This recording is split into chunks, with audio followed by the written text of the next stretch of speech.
Bienvenidos a Sobrevolando la Biblia. Hoy 17 de octubre del 2020 vamos a considerar Génesis capítulo 8 y vamos a notar esta primera frase al inicio del capítulo que dice: se acordó Dios de Noé. Esto no infiere que Dios se haya olvidado de él, sino que es una forma en la que Dios se expresa junto con Noé. También hay otras personas en las que Dios habla de esta manera. Él está expresando que estaba poniendo sobre él su atención. Encontramos que, por ejemplo, en Génesis 19:29, Dios dice que Él se acuerda de Abraham. En el capítulo 30, versículo 22, encontramos lo mismo con Raquel. Y en Éxodo capítulo 2 vamos a ver y notar allí que Dios menciona que Él se acuerda de los pactos que Él hizo con los patriarcas, Abraham, Isaac y Jacob. Dios nunca se olvida de aquellos que somos suyos. Eso es algo que nos puede animar a cada uno de nosotros que somos hijos de Dios. Dice en el Salmo 9, versículo 12, no se olvidó del clamor de los afligidos. Interesante que en Isaías 49 y el versículo 15, Dios se compara con una madre y cómo es que esa mujer tiene un amor, un afecto profundo hacia su hijo, y se hace la pregunta: ¿se olvidará la mujer de lo que dio a luz para dejar de compadecerse del hijo de su vientre? Y dice: aunque olvide ella, yo nunca me olvidaré de ti. Yo nunca me olvidaré de ti. Dios está diciendo: quizás haya la posibilidad de que una madre se olvide de su hijo. Bueno, yo nunca me olvidaré de ti. El gran contraste que encontramos entre una mujer y el Dios del cielo es que es absolutamente imposible que Él se olvide de nosotros. No solamente de nosotros, sino de nuestro servicio. Y aquí también pudiéramos ver que era imposible que Dios se olvidara del servicio fiel de Noé, porque dice en Hebreos 6:10, Dios no es injusto para olvidar vuestra obra y el trabajo de amor que habéis mostrado hacia su nombre. Entonces, cuando dice ahí que se acordó Dios de Noé, no es que se había olvidado de él, sino que está enfatizando que en ese momento, en ese tiempo, Dios está poniendo su atención en él. Encontramos que ahora vamos a ver a Dios obrando para que las aguas que habían saturado el planeta disminuyan y la tierra pueda volver a estar seca. Y leemos que Dios, Él hizo pasar un viento sobre la tierra y disminuyeron las aguas. Debe de llamarnos la atención que tanto el incremento y el descenso de las aguas fueron graduales.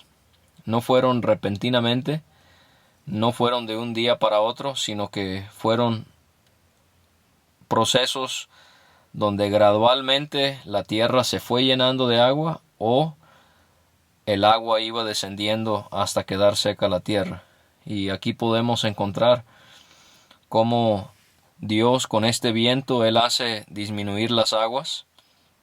Dice en el versículo 3 que las aguas decrecían gradualmente de sobre la tierra, y se retiraron las aguas al cabo de 150 días. Aquí queremos notar la paciencia de Noé y de su familia, cómo es que Dios estaba probándolos también de esa manera. Ya habían sido largos días, semanas, meses que habían tenido que soportar el diluvio, y ahora va a hacer lo mismo con el descenso de las aguas, disminuyendo gradualmente. unos 3 meses, desde el mes séptimo hasta el mes 10.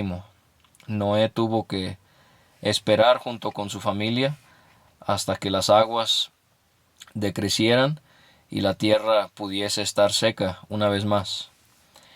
Encontramos interesante que Dios utiliza un viento. Él lo pudo haber sido de 1001 maneras, pero Él utiliza el viento. Y vamos a encontrar en la Biblia que el viento puede representar adversidad, y cuando las pruebas azotan nuestras vidas, así como lo hace el viento en un sentido físico, tenemos que aferrarnos y refugiarnos en Dios. Allí el viento a veces tiene que ver con adversidad, a veces en la Biblia tiene que ver con castigo, pero aquí encontramos que el viento es favorable, el viento es beneficioso. Y entonces aquí el viento y en otras porciones nos pueden mostrar que el viento también representa la bondad de Dios, el favor de Dios. Por ejemplo, en los días de Faraón, en Génesis 41, cuando José está en Egipto, habla de cómo las espigas eran menudas y marchitas y abatidas por un viento solano o el viento del este. Encontramos como en Éxodo 10 el viento trajo por poder de Dios las langostas que destruyeron las siembras en Egipto, pero también fue el viento por obra de Dios que removió a todas esas langostas. Fue un viento oriental que permitió que el pueblo hebreo pudiese cruzar el Mar Rojo en Éxodo 14. Y ese mismo viento Dios después lo utiliza para hacer a los egipcios ahogarse en esas aguas. En Números capítulo 11 leemos que fue un viento que trajo aquellas codornices para que el pueblo de Israel pudiese alimentarse. Y entonces aquí encontramos que el viento es favorable, va a disminuir las aguas y después de 150 días la tierra se seca. Y encontramos que dice la Escritura que el arca reposó en el mes séptimo a los 17 días del mes sobre los montes de Ararat. El diluvio, lo podemos ver en el capítulo anterior, comenzó en el mes segundo. Y ahora cuando las aguas van decreciendo, nos encontramos en el mes 10. Sería bueno solamente ir relacionando los distintos pasajes en esta sección de Génesis para hacer la lista de cómo encaja la cronología de los tiempos de los días del diluvio. Por ejemplo, del inicio del diluvio hasta que el arca reposó sobre el monte Ararat o los montes de Ararat fueron 150 días. Y vamos a encontrar que en el versículo 5 las aguas fueron decreciendo hasta el mes 10. En el 10 al primero del mes se descubrieron las cimas de los montes. Del inicio del diluvio hasta que reaparecieron los montes fueron unos 224 días. Y entonces aquí encontramos cómo Dios va haciendo las aguas disminuir. Y al cabo de 40 días abrió Noé la ventana del arca que había hecho. Entonces encontramos aquí que entre la reaparición de los montes hasta que Noé va a enviar el cuervo son 40 días. Y encontramos cuando lleguemos a esa sección del capítulo como el número 40 en la experiencia de Noé se repite por lo menos 3 veces. Y el número 40 en la Biblia nos representa prueba. Y entonces aquí podemos encontrar ánimo en cómo Noé de una y otra manera Dios lo fue probando y él siempre salió exento de estas pruebas y pudo confiar en Dios. Ahora, del versículo 6 al versículo 12 encontramos que se nos habla de un cuervo y de una paloma. Quizás debí haber mencionado que cuando habla de Ararat se está refiriendo a lo que es una región de lo que hoy en día es Turquía y que está a más de 5,000 metros sobre el nivel del mar. Ahora, 40 días de lluvia y ahora encontramos 40 días. Después de detenerse el arca sobre el Ararat, Noé abre la ventana que tenía el arca. Y vemos cómo es que Noé, él envía el cuervo, y se nos dice aquí que el cuervo salía y regresaba. Salió y estuvo yendo y volviendo hasta que las aguas se secaron sobre la tierra. También envió una paloma, pero la paloma actuó de una manera distinta. Dice que la paloma no halló dónde sentar la planta de su pie, y volvió a él al arca, porque las aguas estaban aún sobre la faz de toda la tierra. Entonces él extendió su mano y tomándola, la hizo entrar consigo en el arca.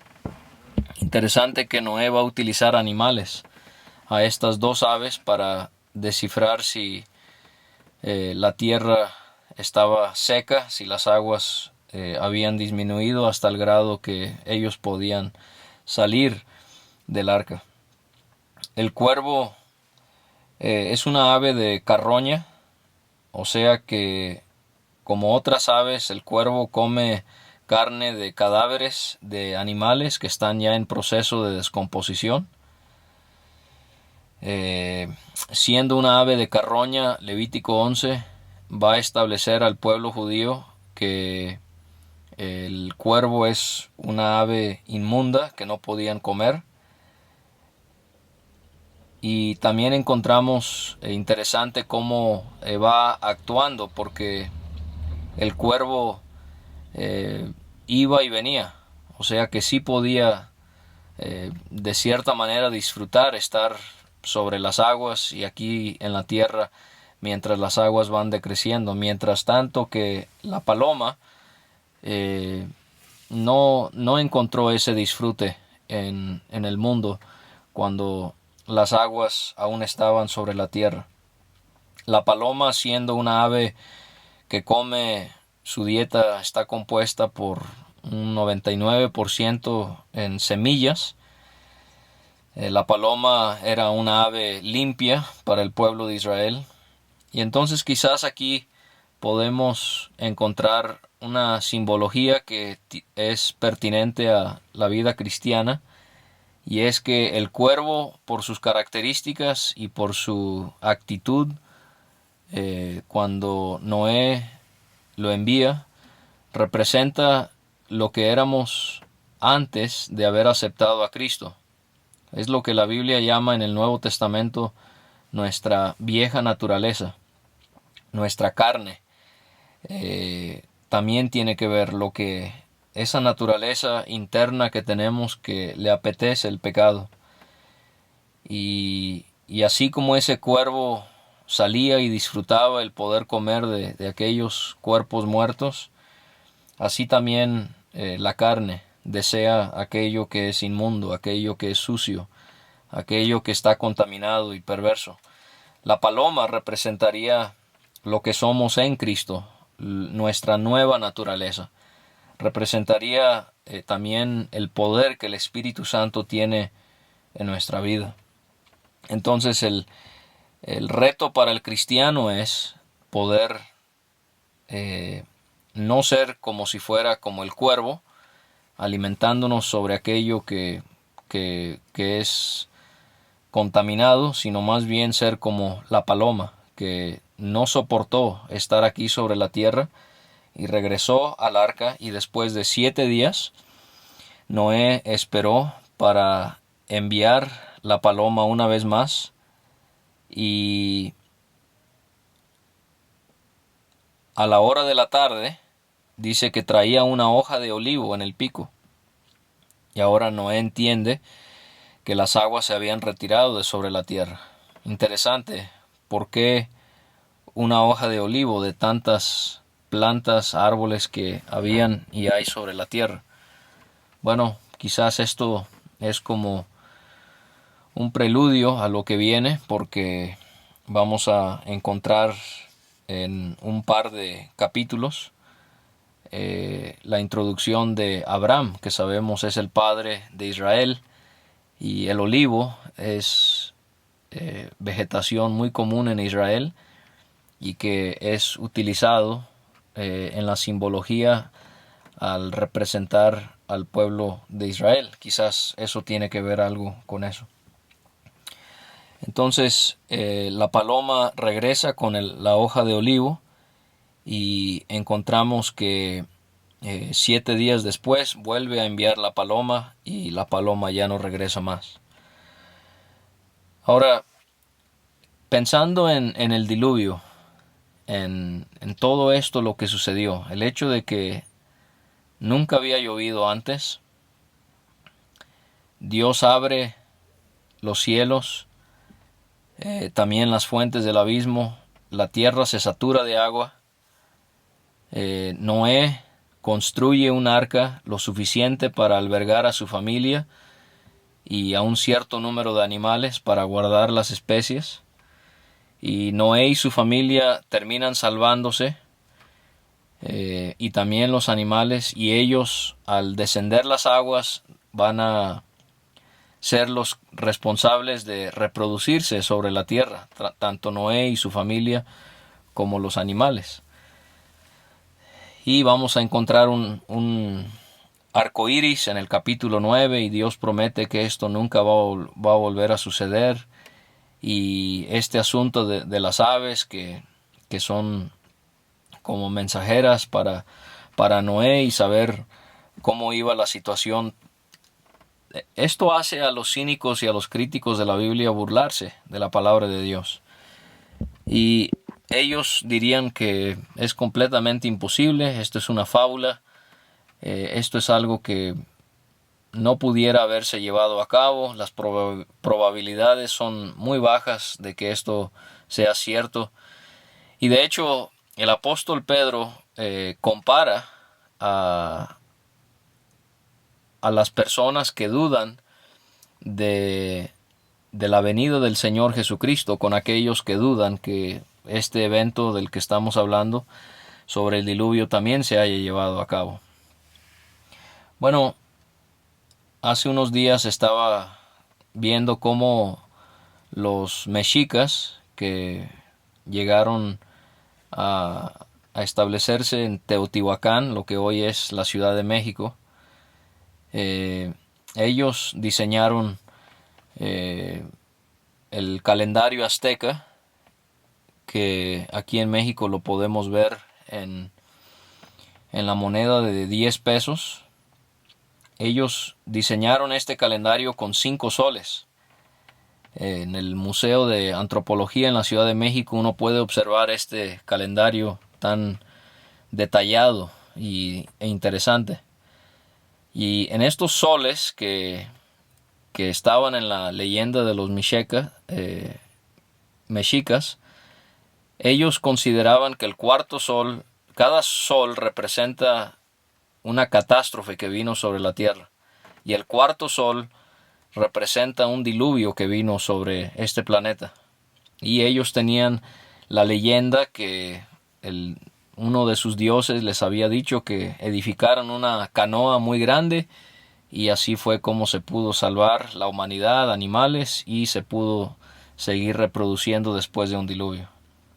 Y entonces eso estaba en la mente de los aztecas. Llegan los españoles, Hernán Cortés cuenta a los aztecas la historia del diluvio, el conocimiento que ellos sí tenían de las escrituras.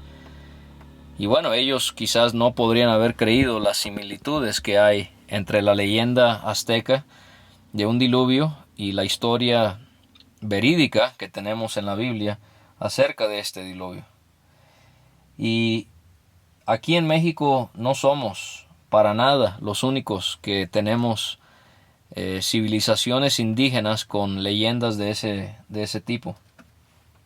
Se dice que hay unas 200 leyendas que predicadores del Evangelio, arqueólogos y etnólogos han recopilado al vivir o visitar distintos países, regiones del mundo, y han encontrado todas estas leyendas que hablan de un diluvio mundial, y que hay algunas variaciones entre ellas y con la que hay en la palabra de Dios, pero hay muchas semejanzas. Por ejemplo, los indígenas en Hawái, esas islas tan remotas, ellos tenían la creencia que su dios Nu'u construyó un barco grande para salvar a su familia de un diluvio.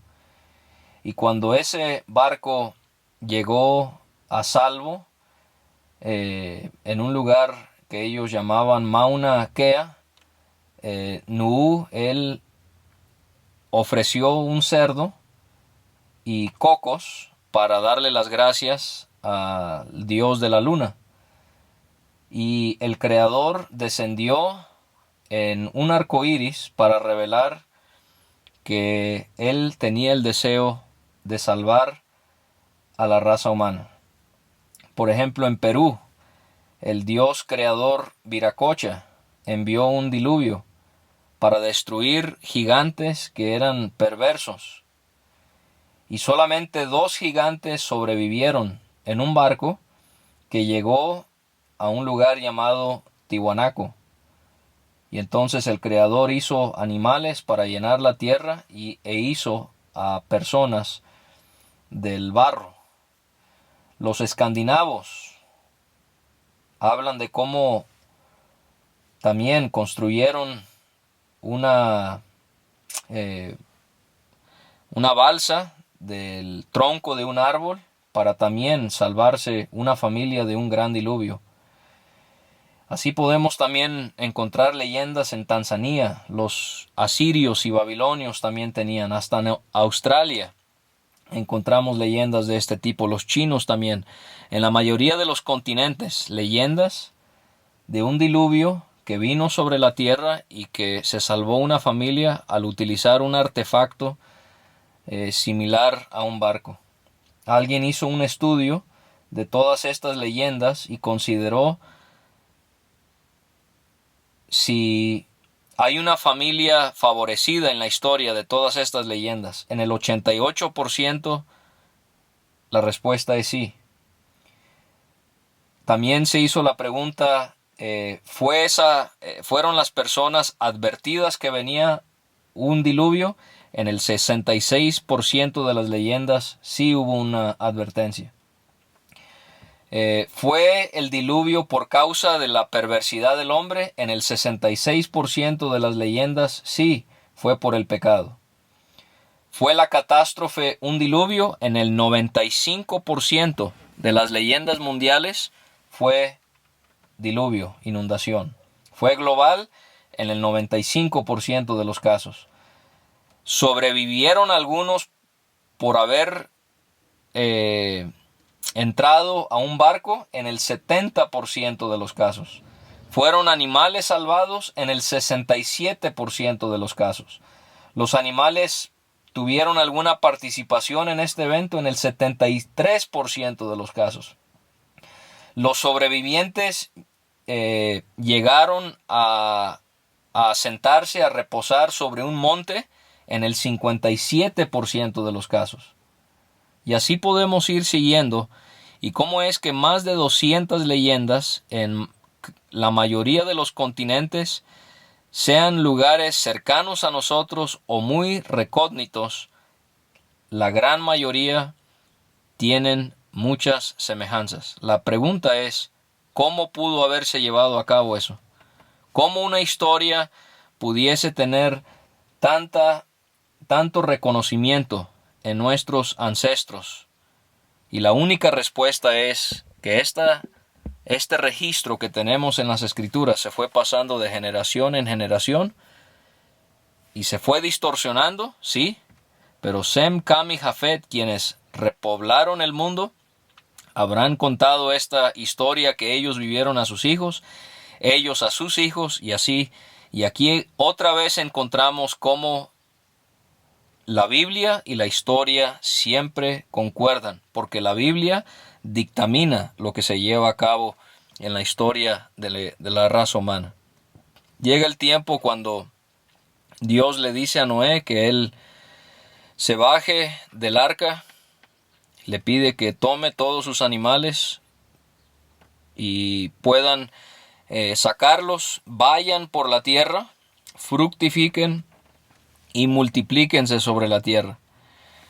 Noé obedeció. Encontramos una y otra vez a Noé obedeciendo a Dios.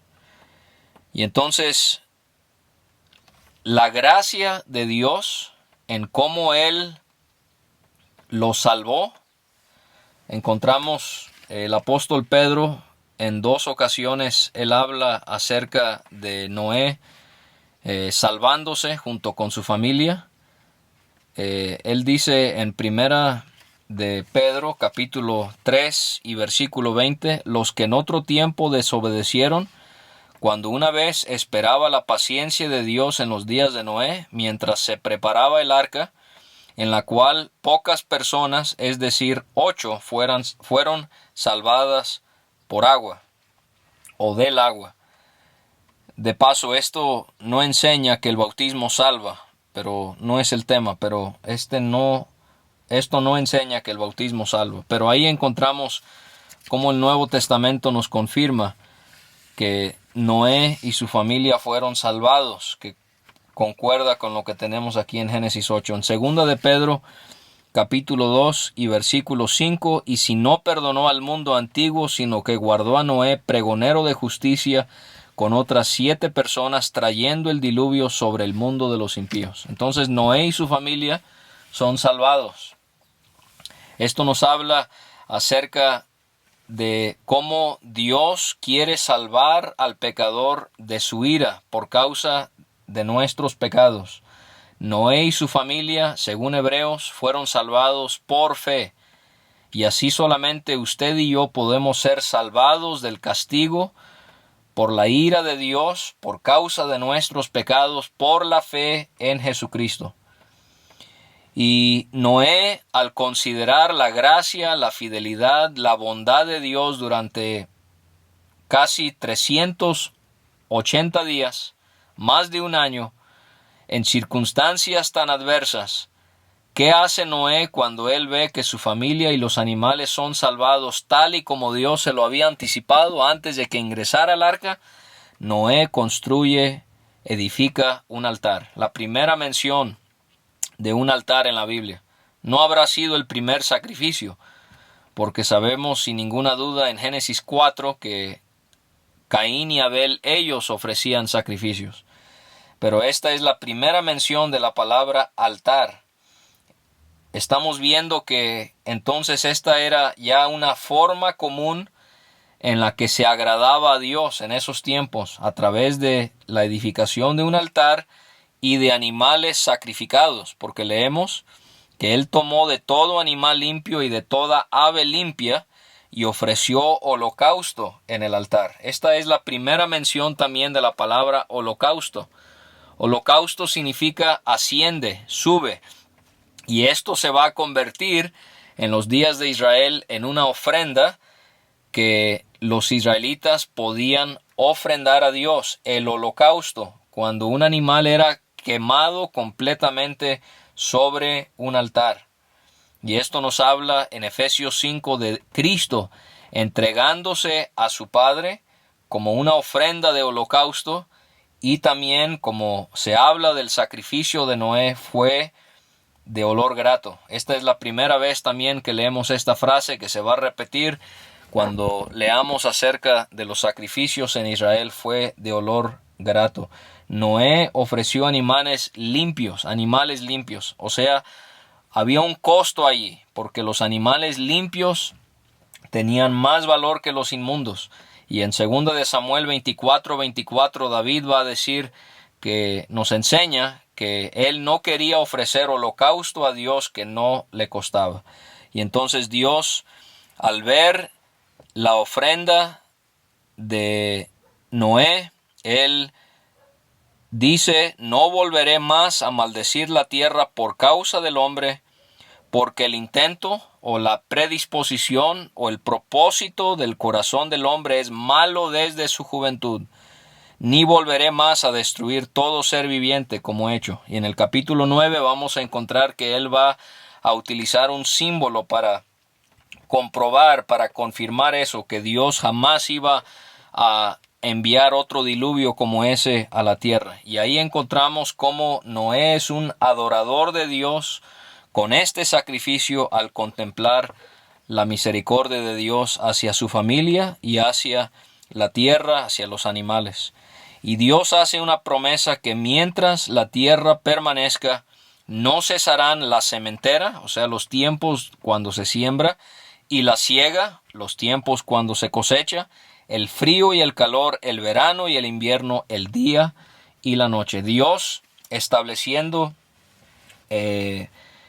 épocas, estaciones en el año, tiempos en el año, y esto nos confirma cuando el hombre había llegado hasta la cúspide de su maldad. Dios promete dos cosas: no volver a destruir la tierra de esa manera y permitir que hayan estas estaciones, estos tiempos, estas épocas. Y eso nos habla de la fidelidad de Dios, su constancia, que no importa lo que los científicos nos digan hoy en el 2020 acerca del calentamiento global, Dios promete que mientras la tierra permanezca, las estaciones, los tiempos, los días no cesarán, porque Dios no cambia y podemos confiar siempre en Él, así como lo hizo Noé. Muchos saludos y nos estaremos viendo el miércoles, si Cristo no ha venido, para estudiar Génesis capítulo 9.